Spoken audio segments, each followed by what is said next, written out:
My dad always told me, he said I'd just be good at being a contractor. So I believed him.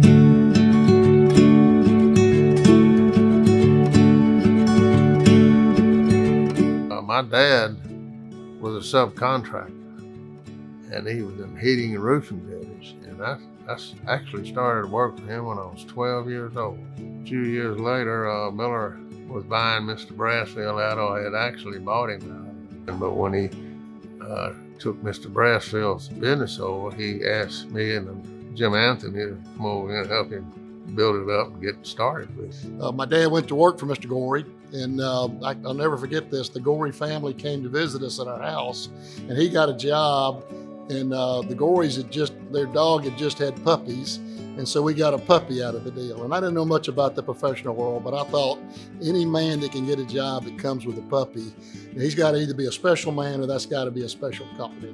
We didn't have anywhere to go but up.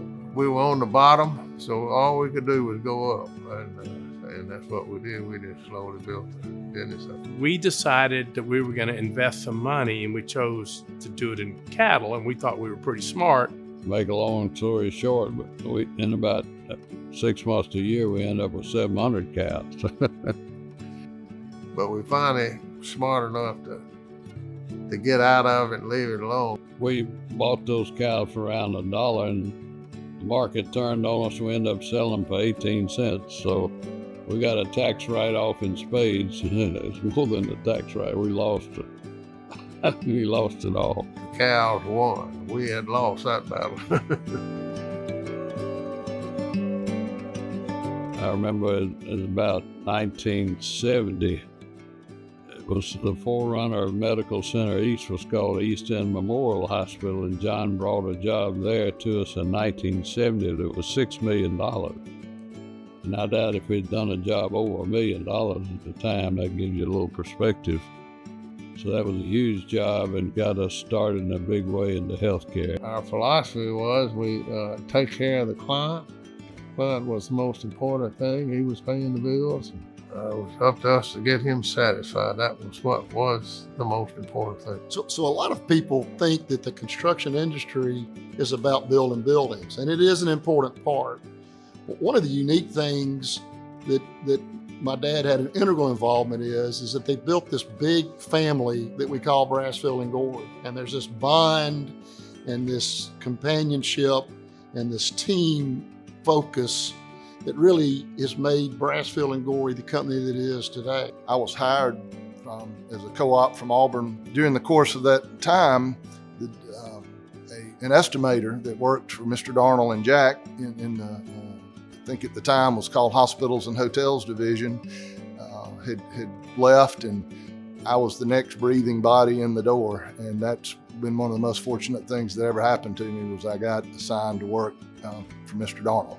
As you build a relationship with, whether it be the client or with one of the hospital department managers and all that, their perception of you and as hard as you work is what their reality of you really is. So always keep in your mind that you want to cast the best perception of yourself and show people your hard work, show people what you've done, show people that you care about what you're doing. He always took an interest in me personally.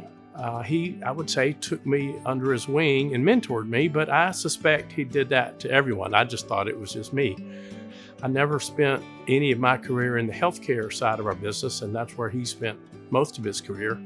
So his interest in me was not to help him or the work that he had going on. It was really to help me and to help the company. He had a way of just building trust with clients through his ability to form those relationships. Because he would form deep, meaningful relationships, man, he got to know individuals. They knew that he cared about him, and they knew that he cared first and foremost about doing what was right. He would tell you stories and he would mentor you, but you learned the most from Mr. Darnall just by being with him and seeing how he cared himself. And that's what you wanted to be like that, you know? Ellen and I talk about all the time. I mean, it's hard to talk about Mr. Darnall without talking about Miss Darnall. I mean, golly, what a lady and what a team they were. When you talk to either one of them, they just made you feel so special and that you were the most important thing to them at that time. My dad is probably one of the toughest men I know. A little over 30 years ago, my youngest brother, Andrew, was killed in a construction accident. And that was a life-altering event for my mom and dad. But my dad, he took that tragic event, he and my mom did, and he turned it into a ministry, a grief ministry, helping other individuals who have been inflicted with that kind of pain. A lot of adults would have wanted to retire. A lot of parents or dads would have wanted to say to heck with it. But my dad felt like he had a lot more to give, not just to the industry, but also to the community and to others that may have gone through the same thing with him. We've got 2 boys. They were born right down the street, St. Vincent's Hospital. There's a knock at the door, and it's Mr. Darnall, and he's there to meet these new baby boys. And one of my most cherished pictures is a picture of me and Mr. Darnall and my best buddy Robbie Hayes holding Rhodes, our firstborn son. And that picture means so much to me on so many levels. Mr. Darnall truly is a father figure to me. He's impacted my life, and he's done that for so many people, and he doesn't seek credit. There's one type person that will stand on the shoulders of others to elevate themselves and say, hey, look at me. But there's also people out there that they will turn to the person beside of them and lift them up and tell to the crowd, hey, look at this person. Look at their successes. But Mr. Darnall taught me that, and I'll never, ever, ever forget that. I'm a better person because of John Darnall in my life. But not just that, Brasfield Gorrie is a better company because of John Darnall. And our industry is better because of John Darnall. And I owe a lot to him.